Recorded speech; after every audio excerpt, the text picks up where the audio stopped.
Olá, eu sou a professora Cibele Pinheiro e eu estou aqui com mais um encontro para falarmos um pouco sobre a administração. E hoje iremos responder o seguinte questionamento, né? Concretamente, em que consiste o trabalho de um administrador? É uma pergunta que sempre nós fazemos. Por quê? Porque a gente já falou que a administração, nós nascemos para administrar. E o que não seria das empresas, né? O que seria das empresas sem o papel do administrador? Então, por que a administração é uma atividade tão importante e que eu, particularmente, enquanto administradora, valorizo bastante? Porque é importante estudar a administração. Ah, Sibeli, mas a administração ela é tão intuitiva. Sim, ela é intuitiva, mas por trás de cada decisão há sempre uma literatura, né? Há sempre uma teoria por trás. Quais são os desafios que o mundo contemporâneo, ou seja, na atualidade, coloca aos administradores? Então, vamos responder alguns questionamentos. Os objetivos dessa aprendizagem na nossa área: definir os conceitos de administração e de organização, comparar os conceitos de eficácia e eficiência, fundamental, não vamos esquecer. Eficácia é o fim, eficiência é meio. Identificar e descrever as atividades básicas no processo de administração. Quais são os processos de planejar, organizar, dirigir e controlar? Olha como a gente já está sabido, né? Identificar e descrever as principais áreas funcionais da administração. Vamos lembrando o que a gente trabalha, quais são as áreas que o administrador pode passear? Marketing, finanças, recursos humanos, operações, né? E mais um leque de oportunidade, que eu posso chamar também de possibilidades. Definir os papéis que o administrador desempenha em uma organização. Vamos descobrir. O sucesso, a organização, né, as organizações e a administração. Esse é um tópico. O sucesso ou insucesso das organizações depende da qualidade da sua administração. Mais concretamente, em que consiste o trabalho de um administrador? Por que a administração é uma atividade importante? Porque é importante estudar administração? Quais são os desafios, né, do mundo contemporâneo? As organizações são grupos estruturados de pessoas que se juntam para alcançar objetivos, ou seja, é fundamental. O que é uma organização? Essa é uma definição.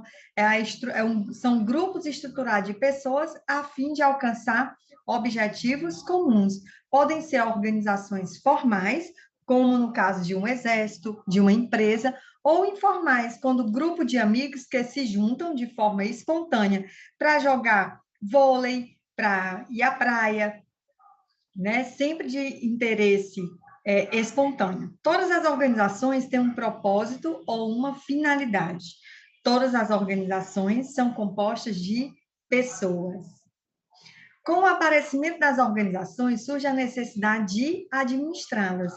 Podemos definir a organização como um processo de coordenação do trabalho dos membros pertencentes a determinado grupo, né, da organização, e de alocação de recursos organizacionais para alcançar os objetivos estabelecidos de uma forma eficaz e eficiente. Ou seja, você fazer de uma forma correta a fim de alcançar um resultado positivo. 4 elementos podem ser destacados nessa definição. Processo, ou seja, o que é um processo? É algo que é desenhado de ordens de acontecimento, que algo acontece mais na frente se tiver uma ordem de predecessão. Existe uma coordenação, ou seja, no sentido de organização, no sentido de direcionamento, e além da eficiência e eficácia, que vamos detalhar nos próximos slides. Podemos definir a administração como um processo de coordenação do trabalho dos membros da organização e alocação de recursos organizacionais para alcançar objetivos de forma eficaz e eficiente. Vamos ver que esses termos têm muito a ver com o que nós vimos muito lá desde o Taylorismo, a questão da produtividade, da redução de desperdícios, né? Ou seja, maximização da produção, né? E com 4 elementos que podem ser destacados nessa definição: processo, coordenação, eficiência e eficácia. Então, o que seria essa tal eficiência? Eu falei para vocês, um termo para vocês não esquecerem. Eficiência é o meio, como as coisas estão acontecendo, né? Ou seja, fazer as coisas certas. É preocupação com os fins, tá? Opa, perdão, esse é o de eficácia, tá? Fazer as coisas certas. Preocupação com os fins, lembrem disso. Os fins é o quê? O resultado positivo. Maximização dos objetivos alcançados. ênfase sempre nos resultados. E escolha dos objetivos mais apropriados. Maximizar a relação de objetivos. Já a eficiência é fazer bem as coisas, né? Preocupação com os meios, com a forma como o andar de cada operação está acontecendo, minimizar os recursos utilizados, né? ênfase nos processos e ausência de desperdícios. Já falamos um pouquinho também sobre cada ponto desse, mas é importante que esses 2 termos, vocês, enquanto estudantes de administração e dessa disciplina, que é uma disciplina teórica e que é uma base para, principalmente, do trabalho dentro das organizações, é importante que nós tenhamos esses 2 termos fixos na nossa mente, tá? Eficiência tem a ver com os meios, principalmente a ausência de desperdício, utilização adequada dos recursos e eficácia, fazer as coisas certas, sempre preocupando-se com o resultado final, o resultado positivo e a escolha dos objetivos mais apropriados. Os administradores, ou seja, nós gestores, são os membros que têm como função, somos tomadores de decisões, para criar organizações de forma a alcançar seus propósitos. As atividades de administração ou de gestão não estão circunscritas ao presidente ou ao diretor ou aos diretores da organização. Muitas pessoas da estrutura hierárquica, aquele organogramazinho que nós falamos lá, desde a organização, né, da forma, da preocupação com a forma, que Henry Fayol trouxe para a gente, aquela organização hierárquica, que veio lá da organização militar, uma herança da organização militar. Tem funções de administração, como os gerentes, os supervisores, os líderes de equipe e etc., né? São alguns exemplos, né? Muitas pessoas da estrutura hierárquica têm funções de administração.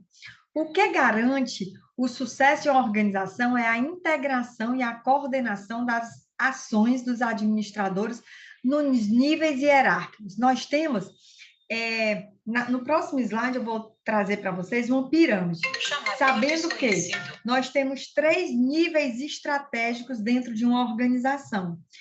O primeiro nível estratégico, temos lá no ápice da pirâmide, é o estratégico. O estratégico, ele é pertinente ao CEO da organização. O estratégico está voltado aos diretores das organizações. No meio da pirâmide, nós temos o nível tático. O tático tem relação com com o médio prazo, né? Só lembrando, o estratégico está voltado a longo prazo, tá? Ou seja, estratégias, decisões que estão tomadas na empresa a longo prazo. Normalmente, o estratégico, eles são o quê? O dono da empresa, o CEO da empresa, né? O diretor da empresa, ele vê a empresa de uma forma que é sintética. Ele olha a empresa de cima para baixo e dá uma olhada geral de uma forma sintética e pensando em movimentos de longo prazo. Já o tático está relacionado às decisões gerenciais, né? De nível o quê? Médio. E as decisões são tomadas de médio prazo, mais ou menos entre 2 e 3 anos. E o nível operacional está direcionada ao quê? A questão da operacionalização, o chamado chão de fábrica. E eles estão direcionados a gestões, a tomadas de decisões de curto prazo, tá? Mais ou menos em torno de 1 ano. Apesar de todos possuírem diferentes funções, elas estão interligadas e essa sintonia permite à organização alcançar seus objetivos. Por que a gente chama que estão interligadas? Porque o tático aqui, o gerente, ele vai ter contato, sim, com o dono da empresa. A partir das orientações que ele tem com o dono da empresa, ele já repassa para o quê? Para o setor operacional, né? Então, é interessante. Eu esqueci de falar. O tático, ele já tem uma atividade, gente, de médio prazo e ele tem uma postura analítica. Quando eu chamo de analítica, ele vê a empresa de forma, os setores, né? Ele vê de forma detalhada.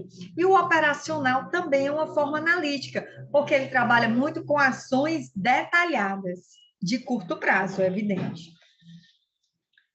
Então, eu trouxe aí o desenho da pirâmide, né? Ou seja, eu tenho um nível estratégico, tático e operacional, e aí eu já falei para vocês um pouco, né? O nível estratégico está composto de administradores do topo, né? Ou seja, a atuação estratégica é abrangente, né? Ou seja, abrange toda a organização, tem uma visão sintética de longo prazo.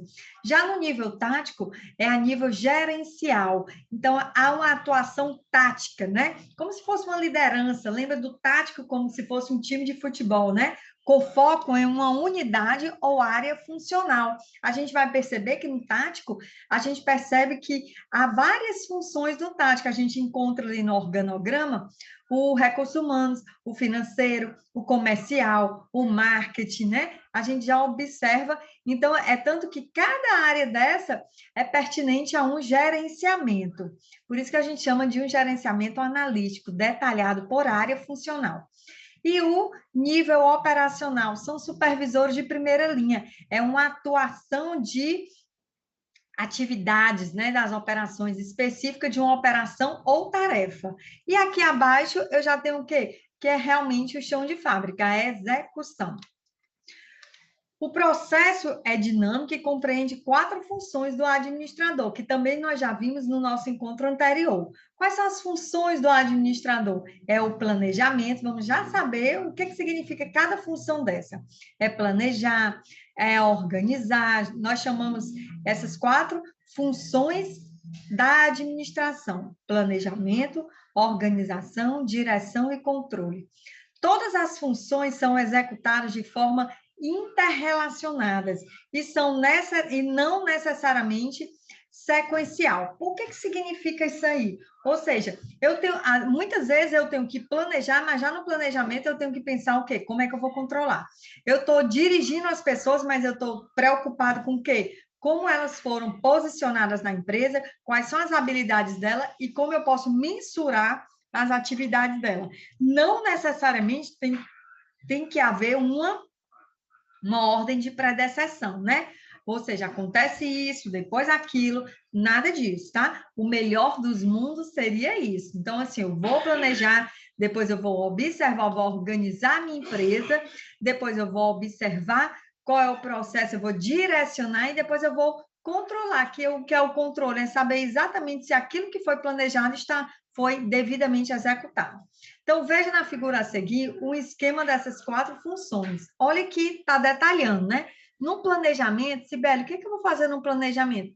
Definir objetivos, né? E desenvolver estratégias e ações para alcançá-las. Então, no meu planejamento, eu defino quais são o quê? Quais são os meus objetivos, né? Qualitativos, quais são as metas desejadas, que é quantitativo. Lembra bem, meta e objetivo, eles são o quê? Eles são muito próximos, sendo que o objetivo é qualitativo e a meta é quantitativa.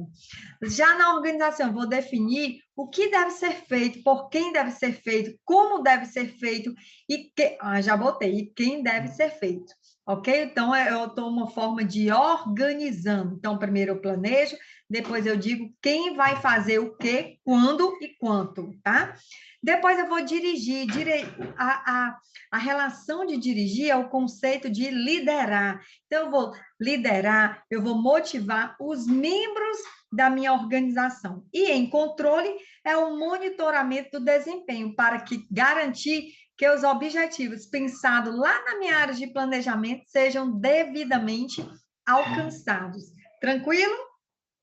Vamos adiante.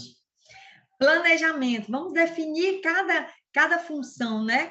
É uma função da administração que consiste na definição dos objetivos e estratégias e do desenvolvimento de planos de ação que integrem a coordenação e as atividades da organização.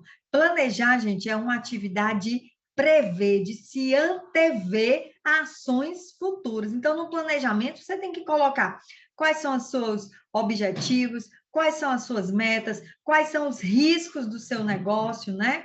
E quando você quer atingir.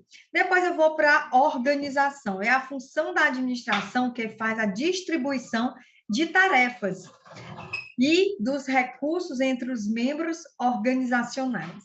Na direção, está relacionado os processos de liderança, motivação e gestão de pessoas dentro da organização. Controle é uma função que consiste no monitoramento e avaliação de desempenho.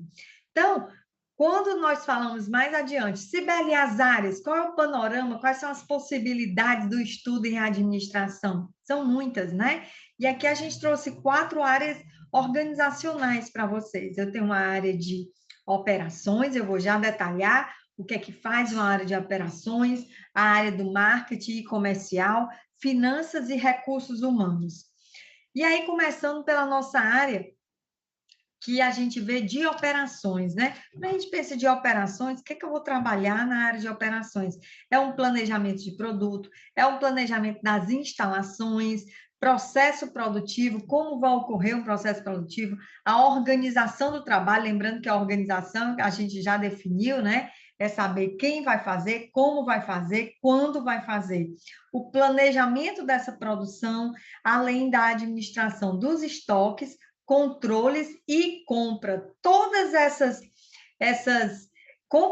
atividades, essa complexidade de atividades estão relacionadas à área de produção. Então, você que vai ocupar algum cargo pertinente à área de operações dentro de uma organização, tem que estar preocupado em planejar o produto, as instalações, o processo, a organização do trabalho, o planejamento, as atividades de estoque, o controle e ainda as compras.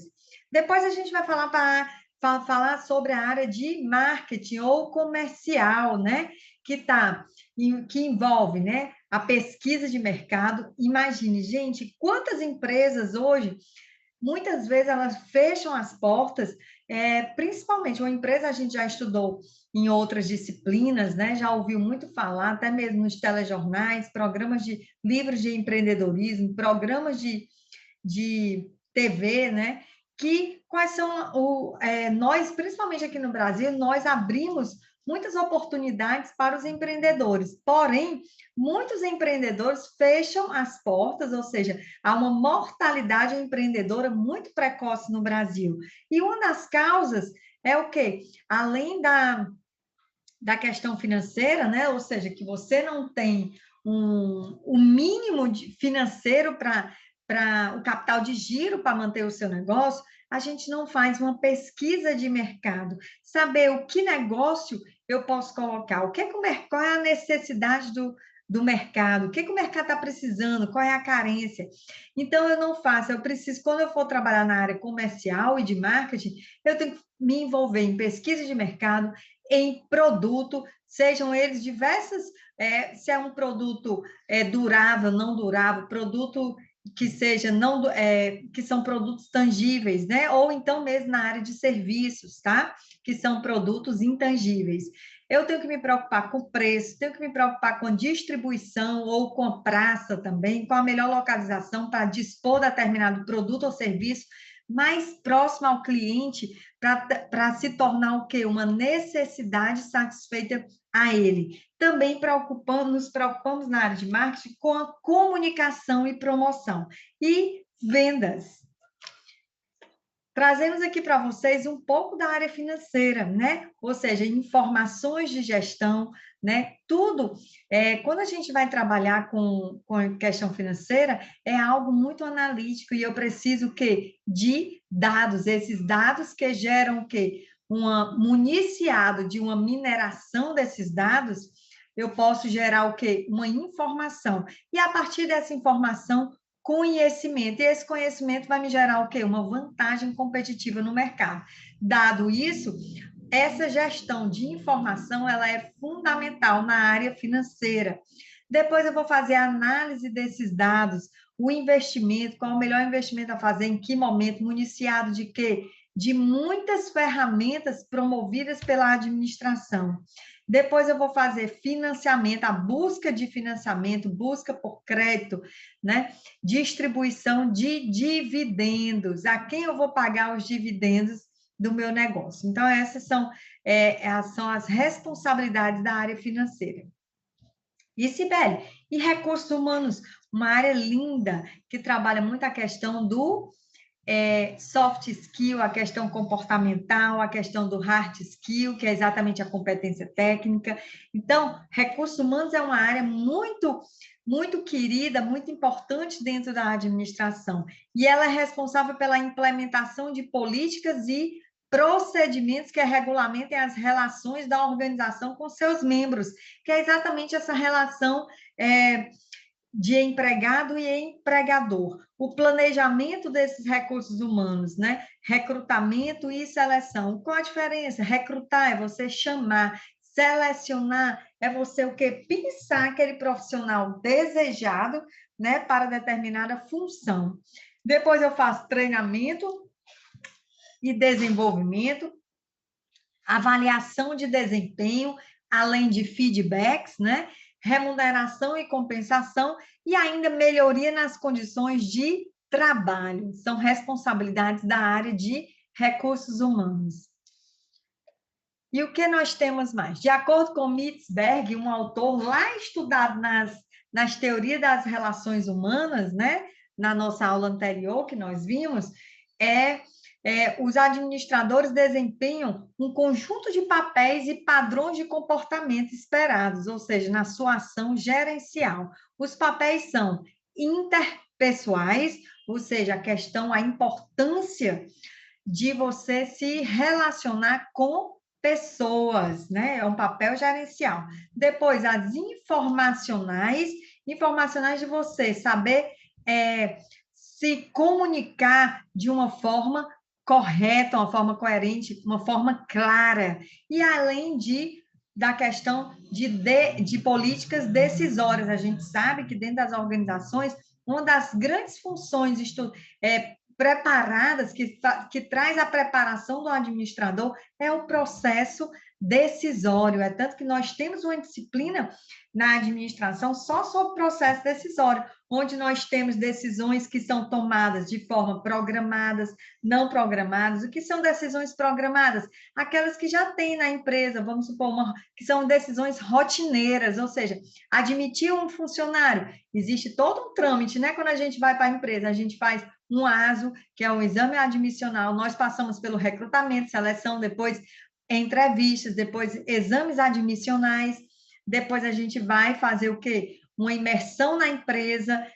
Na hora do desligamento, eu tenho também toda a rotina. Então, são chamadas aí decisões rotineiras, são decisões programadas. E o que são decisões não programadas? São aquelas decisões eventuais, muitas vezes de emergência que a gente tem que tomar.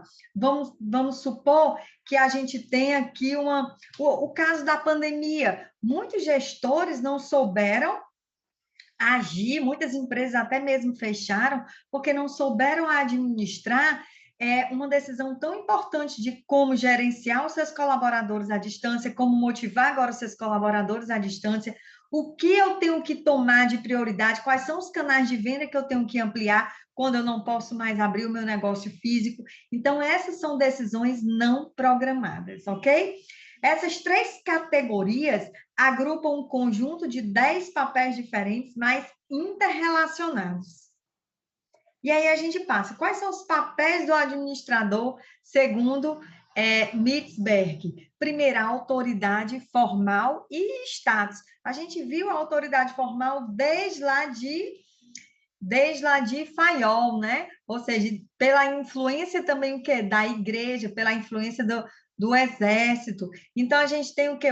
Os papéis de autoridade formal, porque vem o quê? De regra, de lei, né? Ou seja, eu tenho uma hierarquia que ela é formal, que faz parte da minha empresa, que não sou eu que dito escolher, mas as pessoas são ocupadas pela sua meritocracia, pelo seu conhecimento técnico, então ali ela exerce uma autoridade formal, um determinado status. Mas eu tenho papéis interpessoais, que é exatamente esse relacionamento de pessoas, que tem aí, são símbolos, né, de líder, tem um elemento de ligação entre as pessoas de referência. Depois eu tenho os papéis informacionais, que é o porta-voz, o monitor, aquele conciliador, né, das informações. E os papéis decisórios, como a gente falou, o que é que lida para o empreendedor, solucionador de conflitos, o administrador de recursos, né, que também é decisão. Por quê? Porque a gente até mesmo para tomar decisões, Sibeli, por que tem a ver com recursos? Porque muitas vezes, para administrar recursos, eu tenho no papel decisórios, eu tenho alguns cenários também. Eu tenho cenários racionais, tenho cenários intuitivos e eu tenho cenários o quê? Com racionalidade limitada. Então, cada um exerce uma fotografia diferente. O que é um papel racional?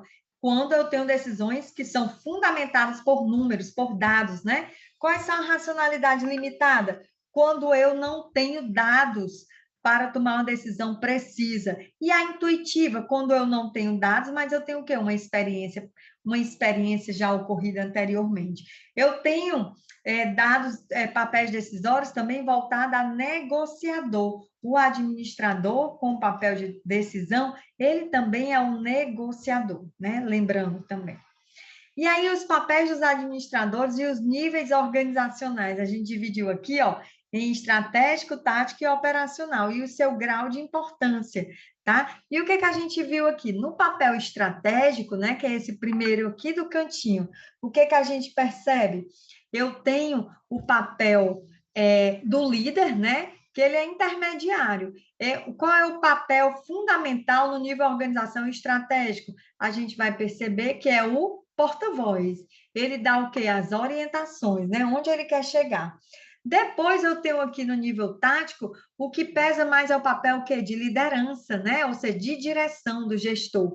E aqui no operacional também de liderança do gestor. O que pesa menos no operacional é o de monitor, não é isso? De papel de monitor. Mas o que é o monitor? É de controle, tá? Porque quem vai fazer o controle são o quê? São os supervisores, tá certo? O que mais? É as habilidades, né? Fundamental que cada papel desse, em cada as habilidades do administrador, de acordo com aquela pirâmide, nós temos, vamos supor, lá no ápice da pirâmide, que nós falamos que é voltada aos CEOs, aos diretores, que são decisões estratégicas, a gente vai perceber que a capacidade conceitual ela é muito importante, né? Ou seja, você precisa, para ser diretor da empresa, o CEO significa chefe executive office, tá? Então, você precisa de habilidades comerciais, ou conceituais, perdão. Porque habilidades conceituais têm a capacidade de compreender a complexidade da organização como um todo, ou seja, ver a empresa como algo sintético, como um todo, e integrar os comportamentos de suas partes, né? Os comportamentos de suas partes, integrar toda a empresa. Depois eu tenho as habilidades humanas, que é a capacidade de se relacionar, de se comunicar, compreender as atitudes e motivar as pessoas e ainda liderar esses grupos. A gente vê muito isso, enxerga quem está o quê? No lado tático, porque o tático, que é o meio, ele está entre o estratégico e o operacional. O lado tático é aquele lado gerencial, com essas principais habilidades, né? De comunicação, de interrelacionamento, de compreensão de atitudes, para motivar e liderar as pessoas. Olha aí, ó, o quadrinho dizendo. E a capacidade de usar ferramentas, as técnicas, capacidade de usar ferramentas, procedimentos, técnicas, conhecimentos especializados relativos à sua área de atuação. Quando a gente fala de capacidade técnica, é que se eu sou contratada na empresa para ser digitadora, para eu ser apertar parafuso, eu tenho que ter uma habilidade técnica. Se eu for médico, cirurgião, qual é a minha competência técnica para manipular, para fazer uma abertura cirúrgica, para fazer a sutura, né? Costurar ali, fazer a costura da cirurgia. Então, ali são o quê? Habilidades técnicas. Okay? Então, as competências são definidas como um conjunto de conhecimentos, aptidões e atitudes relacionadas com o desempenho eficaz de um administrador.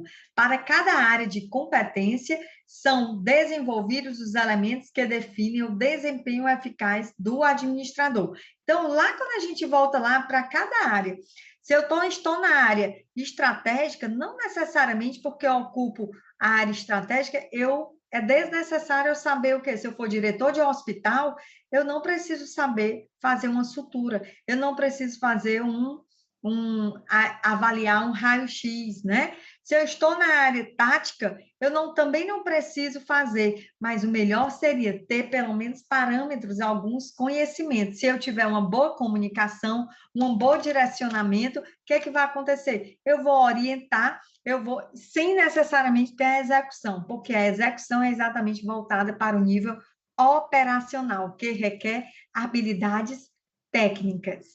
Então, são enumeradas as aptidões, os conhecimentos e as atitudes, né, que o administrador necessita para desenvolver sua gerência. Uma das principais pesquisas sobre o estilo, aqui a gente vai falar um pouco sobre o Brasil, o estilo brasileiro, né, de administrar. Acho que a gente tem mais ou menos, nós somos gestores, nós já tivemos gestores, então aqui é muito peculiar, pela nossa própria cultura, né? A gente vem de uma cultura, principalmente aqui no Nordeste, uma cultura portuguesa, cultura que é africana, a cultura indígena. Então, esse contexto faz um pouco a nossa forma de administrar. Então, nós herdamos, nós somos aqui, enquanto empregados, nós somos muito submissos, nós trazemos na nossa veia cultural a questão da submissão. E aí a gente veio também, como nós sofremos muitas explorações, a gente passa por um estilo peculiar que remonta exatamente os nossos aspectos culturais, tá? Então, foi realizada por Betânia Tanuri Barros e Marco Aurélio Prates essa pesquisa com 2.500 brasileiros, né, administradores brasileiros. Das interseções entre os subsistemas, é possível identificar alguns traços culturais. Olha já o que a gente já disse para vocês, que definem o sistema de ação cultural brasileiro. Sistema de ação cultural brasileiro é um modelo de interpretação dos impactos da cultura brasileira na administração, segundo 4 grandes subsistemas. Vamos observar. Primeiro, concentração de poder, personalismo, postura de espectador, aversão a conflito, formalismo e lealdade pessoal, paternalismo, flexibilidade, impunidade, e vamos falar sobre cada uma delas. Quais são essas características, né? Nós temos a questão da concentração de poder. A autoridade é vista como uma forma de estabelecer e manter a ordem. O estilo de liderança é autocrático. Lembrem bem qual a diferença. Nós temos aqui na literatura 3 estilos de liderança, né? Autocrático, democrático e laissez-faire, que é chamado deixar e fazer. O autocrático é quando eu mando e o outro obedece, ok? Esse é o estilo nato, principalmente de nós brasileiros, tá certo? E qual seria o liderança democrática? É quando eu, enquanto gestor, eu gosto, né, de ouvir a participação dos colaboradores, né? Eu ia chamar aqui para vocês dos subordinados, só que esse termo em administração, ele está em desuso, o termo subordinação. Então, normalmente as empresas usam, até mesmo para se aproximar do colaborador, para que ele faça parte da organização, a gente chama de colaborador, tá? Então, há uma dificuldade... Ah, e o laissez-faire, nem falei do laissez-faire.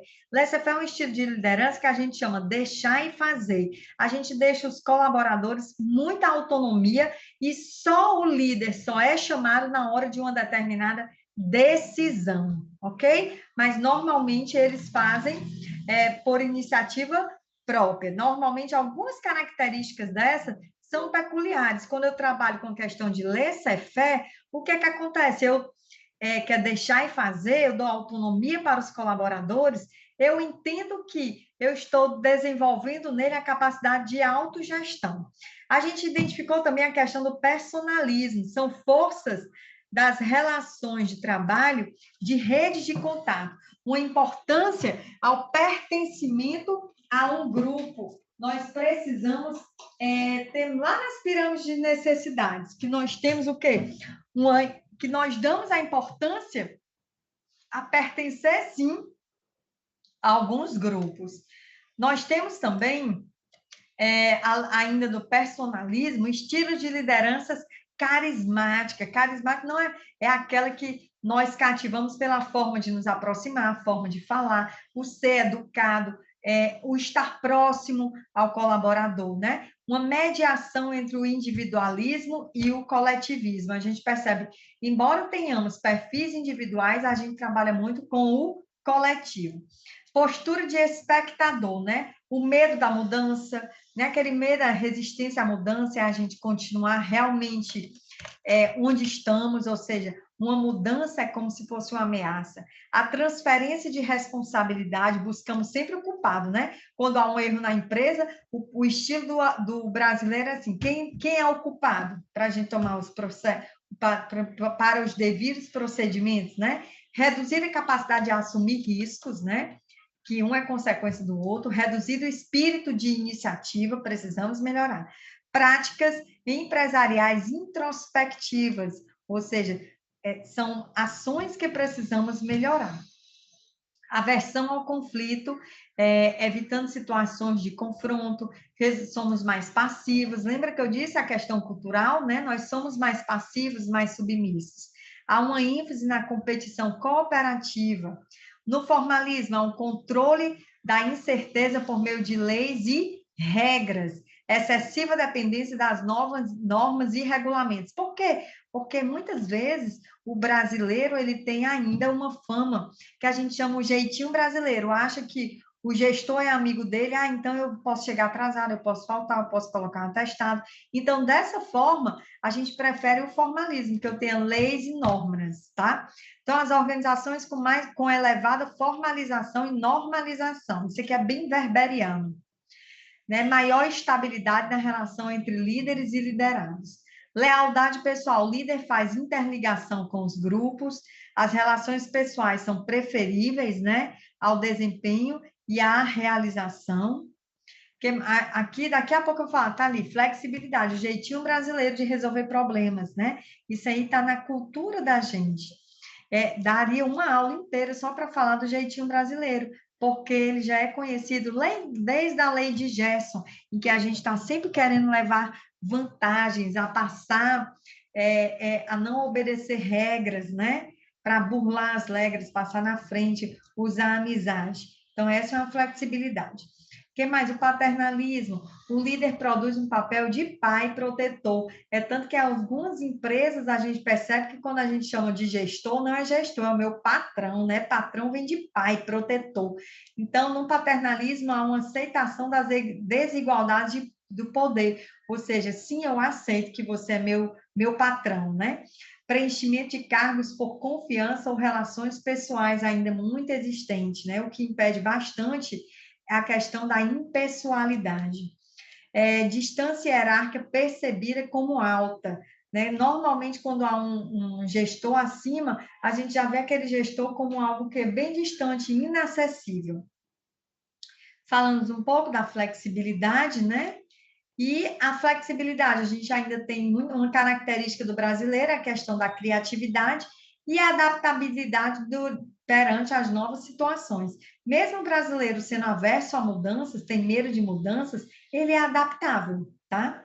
A impunidade, não punição nos ineficientes ou transgressores, não premiação dos mais merecedores, ou seja, a não premiação ainda é um estilo, né, dos mais merecedores. Isso também entra na questão da questão weberiana da meritocracia.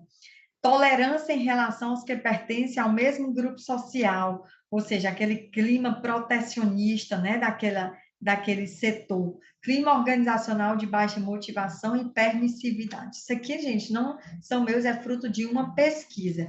Ainda nas características, uma visão imediatista, desvalorização do planejamento em geral, do planejamento estratégico em particular. Hoje a gente vê muito o planejamento, gente, ele é 80% de uma administração bem elaborada. Por quê? Porque devemos colocar todas as nossas forças enquanto gestores no planejamento, porque se eu planejo bem, se eu levanto os riscos do meu negócio, o que acontece? Eu vou fazer o restante das atividades com muita destreza, com muita perfeição. Então, 80% do esforço deve ser voltado ao planejamento. Porém, nem sempre nós não fomos treinados para planejar. Adoção de estruturas, organizações piramidais com uma elevada distância hierárquica.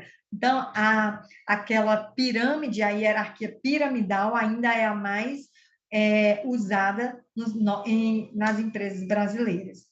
A adoção de tomadas de decisão centralizadas, fruto dessa organização piramidal, tá? Que eu mando e você obedece embaixo, e também autoritário, autocráticos, né?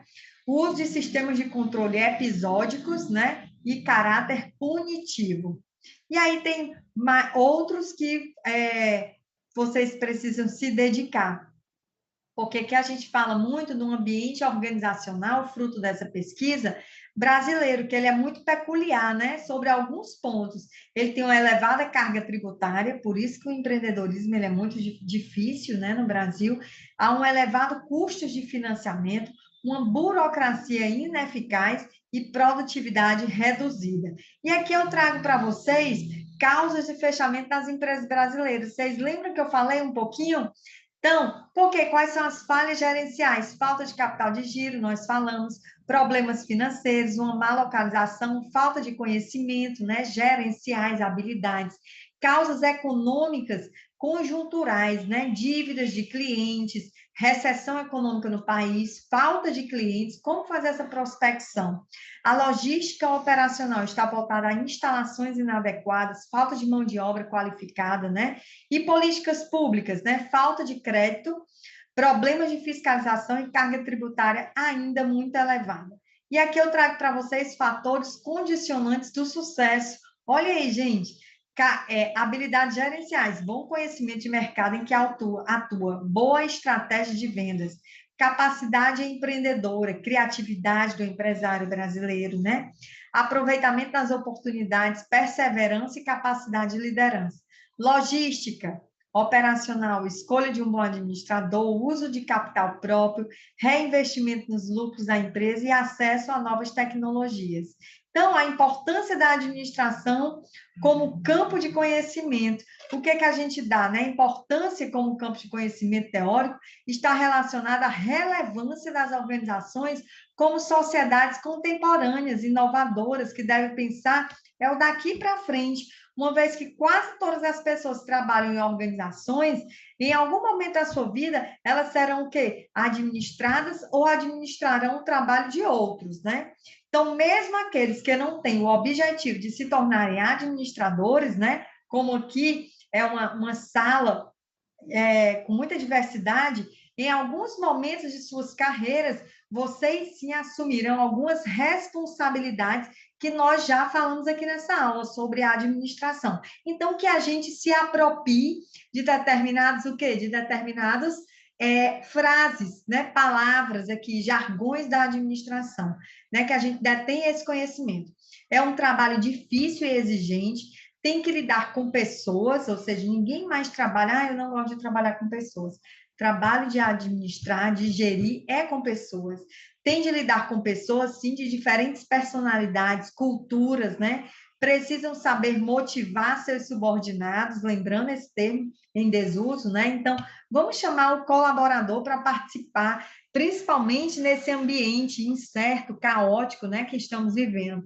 Devem tomar decisões difíceis no que tange a distribuição de recursos escassos. Por que são escassos? Gente, porque todos os recursos, ele é escasso para todo mundo, tanto para os ricos como para os pobres, porque as nossas necessidades, elas são ilimitadas, e os recursos, eles são o quê? Limitados, eles um dia acabam.